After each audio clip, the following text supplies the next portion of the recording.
بسم اللہ الرحمن الرحیم. میرے ساتھ اس وقت ٹیکسلا بار کی صدر ملک خالد شہزاد صاحب نشست میں ہیں. ملک خالد شہزاد صاحب، آپ کی شخصیت تو جانی پہچانی ہے.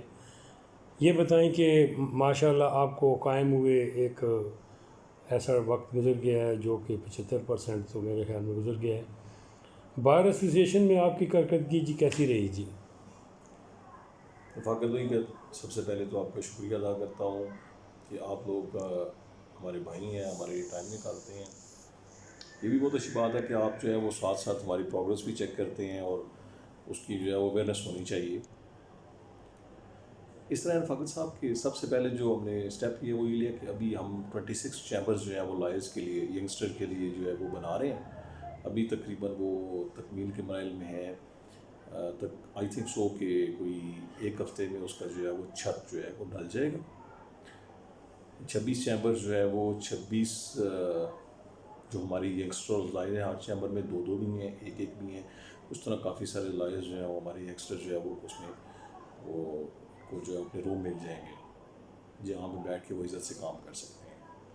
یہ ایک بہت بڑا پروجیکٹ ہے اور بہت کاسٹ وائز بہت مہنگا پروجیکٹ ہے. دوسری بات فاقد صاحب یہ ہے کہ بار کے اندر کیونکہ ہال بہت بڑا تھا اور وکلاء کا کافی عرصے سے یہ درینہ مطالبہ تھا کہ بار میں اندر جو ہے وہ کولنگ سسٹم نہیں ہے. اس کے لیے میں نے اس میں پارٹیشن سارا کروا دی ہے. انشاءاللہ یہ 1-2 دن میں وہ بھی انسٹال ہو جائے گا. فریم ورک کمپلیٹ ہو گیا. اس میں یہ ہوگا کہ وہ سلائڈنگ ڈورز لگائے ہیں تاکہ اس کو ہم جو ہے وہ بار کو جب پورے ہال کو استعمال کرنا چاہیں تو سلائڈنگ ڈورز ہم اس کو جو ہے وہ یوز کر سکتے ہیں اور اس طرح وہ پھر ہمارا جو ہے وہ بڑا ہال جو ہے وہ کنیکٹڈ ہو جائے گا. ادروائز جو ہے وہ صرف اس کی پارٹیشن اس طرح کی گلاس کی کروائی ہے کہ ہمارے جو ہے وہ ہاف ایریے کو وہ کر کے ہم اس کو جو ہے وہ ٹھنڈا کر سکیں، سردیوں میں اس کو جو ہے وہ گرم کر سکیں تاکہ وکلاء وہاں بیٹھ کے اپنا اچھا ٹائم وہاں گزار سکیں. تیسرا جو ہمارا پروجیکٹ ہے وہ جو کہ ہم نے 4 فروری کو ایک فنکشن کیا تھا سولر سسٹم کا، جو کہ بیرسٹر عقیل صاحب اور ان کے بڑے بھائی ملک عدیل صاحب نے انیشیٹ لیا تھا ہماری بار کے لیے. میری پرسنل ریکویسٹ بھی میں ان کا شکریہ ادا کرتا ہوں. جو ہم نے سروے کروائی اس میں جو ہے وہ شیڈو آ رہا تھا جو چیمبرز ہمارے آلریڈی بنے ہیں. پھر جو ان کی سروے ٹیم تھی، سروے ٹیم یہاں پہ 12 دفعہ آئی، اس نے سروے بھی کیا، بلکہ ہم نے اس کی پکچرز بھی وائرل کی تھی. تو انہوں نے کہا جی آپ کا جو ہے وہ یہ جو ابھی بن رہا ہے اس کے لیے ہم جو ہے وہ آپ کو اس کے اوپر انسٹال کر کے دیں گے. یسٹرڈے بھی جو ہے وہ مجھے بیرسٹر عقیل صاحب سے کر کے دے دیں. تو یہ میگا پروجیکٹس ہیں. اس کے علاوہ یہ چل رہے ہیں میری آج 11 بجے جو نئے اے سی صاحب آئے ہیں ان سے ملاقات ہے. ہمارا ایک ڈرینیج کا بہت بڑا مسئلہ تھا. یہ 2000 فٹ کی پائپ لائن جو ہے وہ جانی تھی.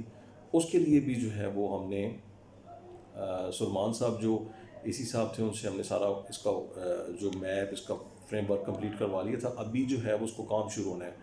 تو بس ان سے ہمارا یہ ملک صاحب سننے میں آ رہا ہے کوئی آنے والے وقت میں آپ تو یہ جنرل سیکرٹری صاحب نے تو شو کر دیا ہے کہ وہ میرے خیال میں کسی گروپ کی طرف سے آ رہے ہیں صدر کے لیے. آپ بھی کسی خواہش مند ہیں یا کیا صورتحال ہے جی؟ رفاقت صاحب اس طرح ہے کہ یہ دوستوں بھائیوں کی بڑی مہربانی ہے کہ مجھے انہوں نے اس ٹیکسلا بار میں اتنی عزت دی اور اتنی بڑی لیڈ سے جتوایا. تو میری خواہش ہے کہ میں یہ کام اپنا پائے تکمیل تک پہنچاؤں اور پھر باقی دوستوں کو موقع دوں. الیکشن ایک دفعہ میرے اپنا یہ ہے کہ الیکشن ایک دفعہ لڑنا چاہیے اور جو آپ کی پروگرس ہے اس کو اس میں لے کے آنا جانا چاہیے اور پھر باقی دوستوں کو موقع دینا چاہیے. 1 سال کا بڑا شارٹ ٹائم ہوتا ہے اور باقی دوست بھی کمپنسیٹ ہونے چاہیے. ملک صاحب جونیئر کے بارے میں بات تو کی جاتی ہے لیکن ان کے روزگار کے ذرائع نہیں پیدا کی جاتے. اتنا پیسہ لے کر وقت لے کر اسٹوڈنٹ آتا ہے، بڑا عرصہ اس کو اپنا ٹائم دینا پڑتا ہے. اس کے بات تو کی جاتی ہے لیکن اس کی چیز عمل ہوتی ہوئی نہیں دیکھی ہم نے. فاقد صاحب میں نے اور میری پوری باڈی نے، پہلے بھی لوگ کرتے ہیں، ہم سے جو سابقہ باڈیز ہیں وہ کرتی ہیں، ان کی کوشش ہوتی ہے کہ جو زیادہ سے زیادہ جونیئرز جو آتے ہیں ان کو کمپنسیٹ کیا جائے. چونکہ اس پروفیشن میں آپ کو پتہ ہے کہ اسٹارٹ میں بہت محنت کرنی پڑتی ہے. اور بس ہم نے یہ کیا کہ ہم نے اس کے لیے کمیشنز، رائٹنگ کے کمیشن زیادہ مقرر کیے اور جو باقی کمیشنز تھے وہ علیحدہ مقرر کیے. آکشنرز کی لسٹ علیحدہ فائل کی کہ زیادہ سے زیادہ جو جونیئرز ہیں ان کو کمپنسیٹ کیا جائے تاکہ جو ہے وہ ان کا دل لگے اور محنت کریں اور ان کا کم از کم اتنا ہو کہ پاکٹ منی نکلتی رہے. پکڑ میں نہیں نکلتے تھے. جی الحمدللہ. تو گزشتہ دور میں جو ٹیکسلا کوارٹ ہے اس کے حوالے سے جو تبدیلی ہو رہی تھی کہ دوسری جگہ جا رہا تھا، آپ کے ٹرنور میں وہ بات بالکل خاموش ہو گئی. سر اس طرح ہے کہ جس وقت فیکٹس پتہ چل جائیں نا، چونکہ اس میں تو بائی ہائی لیول تک یہ ڈسکشن ہوئی ہے کہ جو محکمہ جنگلات کی جگہ ہے اس کو جو ہے وہ کورٹ کمپلیکس کے لیے جو ہے وہ ایکوائر کر لیا جائے اور وہاں کورٹ کمپلیکس بن جائے. لیکن میں اس کو محکمہ مال سے لے کے گراس روٹ لیول تک میں نے اس کو چیک کیا. اس میں چیک کیا تو یہ چھاؤنی کی جگہ تھی، اور چھاؤنی کی جگہ کبھی بھی جو ہے وہ الاٹمنٹ کیا اس پہ سیکشن 4 نہیں لگتا. تو اس کے لیے جو ہے وہ لیز تو دے سکتے ہیں جو آرمی کی چھاؤنی کی جگہ ہے، لیکن اس کو جو ہے وہ الاٹ نہیں کیا جا سکتا. اس لیے پھر میں نے اس پہ جب مجھے فیکٹس پتہ چل جائیں تو پھر سراب کے پیچھے نہیں بھاگنا چاہیے. ملک صاحب، یہ اپنا شہر کے حوالے سے آپ کے ذہن میں کوئی ایسا منصوبہ ہے یا اسسٹنٹ کمشنر سے ملاقات کے لیے جا رہے ہیں تو کم از کم انہیں یہ کہیں کہ راولپنڈی اسلام آباد دونوں کے، اور جس میں ٹیکسلا شامل ہے، گاربیج کے حوالے سے کوئی پلاٹ لگے تاکہ ان کا اہم ترین مسئلہ جو آنے والے دور میں صفائی تب ہی ممکن ہوگی کہ جب اس کو آگے کسی جگہ وہ ایسے حالات میں منتقل کیا جائے گا جہاں آج کل جدید دور کا سسٹم ہے. جی آپ کی اچھی سجیشن ہے جی فاضل صاحب، آئی اپریشیٹ یو. میں انشاءاللہ ابھی جاؤں گا، میٹنگ کروں گا اور اس بارے میں بھی کروں گا. پہلے بھی انہوں نے بڑا اچھا اقدام لیے ہیں کہ ماڈل بازار بھی لگایا ہے. اس کے علاوہ جو ہے وہ جو اڈا تھا جس پہ ہماری بہت زیادہ تھکلی رش کی جگہ تھی، وہاں پہ گاڑی چلانا بہت مشکل ہو گئی تھی، اس کے لیے انہوں نے شیڈ لیا. سابقہ سلمان صاحب نے بھی لیا، اور ابھی جو سٹنگ اے سی واسق صاحب ہیں، مجھے امید ہے کہ یہ بھی انشاءاللہ اس پہ قائم رہیں گے. اور یہ ریڈی سسٹم اور یہ جو ہے وہ کم از کم اڈے پہ نہیں ہوگا. تو مزید جو ہے وہ اس کو ان کے ساتھ ڈسکشن کر کے ہم کرتے ہیں تاکہ اس پہ جو ہے وہ اس شہر کو اپ گریڈنگ میں لایا جائے اور ماڈل سٹی بنایا جائے. ملک صاحب، آپ اپنا ٹیکسلا بار اور شہر اس کو ملا کے کوئی ایسا کوئی چیز ایسی ہے جو آپ کو اپنا منصوبہ پیش کرنا ہے یا آنے والے دنوں میں آپ کو آگے کیا پلان ہے بار کے حوالے سے؟ بار کے حوالے سے تو وکلاء کی خدمت ہی ہے.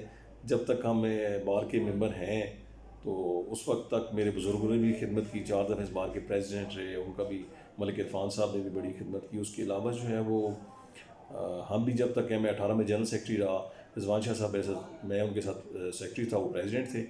تو اس طرح ہم نے بھی بڑا پہلے بھی کام کیا. مزید بھی کوشش ہے کہ جب تک ہیں اس بار کی ویلفیئر کے لیے، لائرز کی ویلفیئر کے لیے کام کرتے رہیں. اور میں چونکہ اپنے علاقے کی سیاست سے بھی رکھتا ہوں، میں الیکشن بھی لڑتا رہتا ہوں، تو اس کے لیے بھی جو ہے وہ اپنے علاقے کے لیے بھی خدمات، عوامی خدمت، پھر اچھے آئیڈیاز فلوٹ کرنا، یہ بہت اچھی بات ہے. تو انشاءاللہ کرتے رہیں گے جی. جہاں ہمارے شہر کی خدمت ہوئی، ہمارے باہر کی خدمت ہوئی، اس میں انشاءاللہ ہم کبھی پیچھے نہیں ہٹیں گے. نوجوانوں کو کوئی پیغام دیں، کیونکہ آج کل جو نوجوان ہے وہ رزق کمانے میں جو چیز آپ نے 50 سال میں حاصل کی وہ کہتے ہیں 17 میں ہمیں مل جائے، تو وہ تو نہیں ملتی، اپنے وقت پر مل جاتی ہے. کوئی ان کو اس بارے ہدایت دینا چاہیے جو انہیں کوئی پیغام دینا چاہیے؟ بحیثیت مسلمان میں نے قرآن کو ترجمے کے ساتھ پڑھا ہے. اللہ پاک قرآن میں فرماتے ہیں کہ جو زیرو دنیا میں آتا ہے اس کا مقدر تقدیر، اس میں ساری چیزیں آ جاتی ہیں. اس میں مال بھی آ جاتا ہے، اس میں اولاد بھی آ جاتی ہے، اس میں آپ کی وہ توعز المنتشاب خیر اللہ علیہ کل شیء قدیر. اور جس وقت اس بندے کا واپسی، یہ پیغام دوں گا کہ صبر سے کام لیں. اور کبھی بھی جو لوگ ڈائریکٹ جمپ لگا کے کہتے ہیں کہ ہم 10ویں منزل پہ پہنچ جائیں، وہ کبھی کامیاب نہیں ہوتے. تو آرام سے سیڑھیاں چڑھ کے جانا چاہیے انسان کو، جس کی وجہ سے انسان سیکھتا بھی بہت ہے. پریکٹیکل لائف ہے، اور سیکھنے کے بعد ہی انسان کامیابی کی زینے جو ہے وہ کامیابی کے ساتھ جو ہے وہ مکمل کرتا ہے. ملک صاحب، انشاءاللہ پھر آپ سے نشست ہوگی. بہت بہت مہربانی.